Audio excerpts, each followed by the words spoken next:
মুস্তাফিজকে আইপিএলে খেলে এখনো শেখার কিছু নাই। মুস্তাফিজের লার্নিং প্রসেস ওভার, বরঞ্চ মুস্তাফিজের থেকে শিখতে পারে ওইখানে আইপিএলে অনেক প্লেয়াররা। এতে বাংলাদেশের কোনো বেনিফিট হবে না, এটা মুস্তাফিজের কাছে থেকে অন্যদের বেনিফিট হবে। আর খালি নট অনলি যে ওইখানে আইপিএল খেলাটা তারা মনে হয় আপনাদের কাছে 4 ওভারের খেলা, কিন্তু এটা জানেন কত ধকল নিতে হয়। রাত্রের বেলাও কিন্তু তাদের ট্রাভেল করতে হয়, খেলা শেষে গিয়ে রাত 1টার সময় এয়ারপোর্টে ঘুমিয়ে থেকে তাদের ট্রাভেল করতে হয়, অনেক কষ্ট। আমাদের কনসার্ন হচ্ছে মুস্তাফিজের হেলথ, তার ফিটনেস।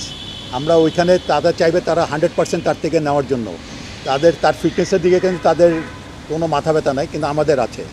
আমরা মুস্তাফিজকে এখানে ব্যাক করানোর কারণটা খালি জিম্বাবুয়ে সিরিজে খেলানোর জন্য না, আমরা জিম্বাবুয়ে সিরিজে তাকে ওয়ার্কলোড দিয়ে আমরা খেলাবো। এখানে আনলে তাকে ওয়ার্কলোড দিয়ে আমরা কিন্তু তাকে প্ল্যান দিব, কিন্তু আইপিএলে থাকলে সে প্ল্যান হবে না।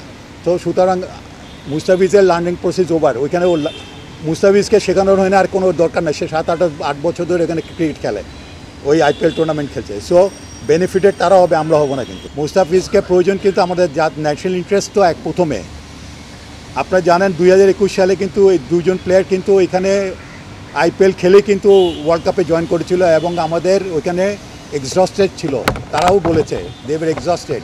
আমরা ওই রকম সিচুয়েশন করতে চাই না। মুস্তাফিজকে দেশে ফিরানো মানেই যে আমরা জিম্বাবুয়ে সিরিজকে খেলাবো তা না, তাকে ওয়ার্কলোড দিব, প্রেশার কমাবো, দলের সাথে থাকবে, আন্ডারস্ট্যান্ডিং থাকবে। একটা ওয়ার্ল্ড কাপ একটা বড় ইভেন্টে যাচ্ছে, ইভেন্টের আগে যাতে প্লেয়ারদের সাথে একসাথে থাকতে পারে, যেতে পারে। কারণ তারপরে গিয়ে কিন্তু এই মে মাসে কিন্তু আমাদের খেলা শুরু হয়ে যাবে 3টা ইউএসের সাথে। তো তাকে তো এখানে অ্যাক্লামেটাইজ করতে হবে নিজেকে। তো তাকে যাওয়ার আগে তো তাকে he has to be fit, physically fit. Exhausted হয়ে গেলে তো সে তো ডেলিভার করবে না। তাহলে আমার কি দরকার? আই নিড হিম। আমাকে তো সে যাতে ফ্রেশ মুস্তাফিজ চাই, এক্সস্টেড মুস্তাফিজ চাই না আমরা। আইপিএলে গেলে কিন্তু তাদের 100% তাদের থেকে বের করে নিবে তাদের পারফরমেন্স। সেই জায়গায় যদি মুস্তাফিজের মতো, মুস্তাফিজ যখন ইনজুরি হয়েছিল এইখান থেকে খেলে গিয়ে কাউন্টি ক্রিকেটে গিয়েছিল, এই লোডটা কিন্তু নিতে গিয়ে মুস্তাফিজকে আমরা 1.5 বছর পাই নাই, এবং সেই এফেক্টটা কিন্তু মুস্তাফিজের মধ্যে রয়ে গেছে। কিন্তু আমরা সেম অবস্থা তাসকিনের হোক আমরা চাই নাই।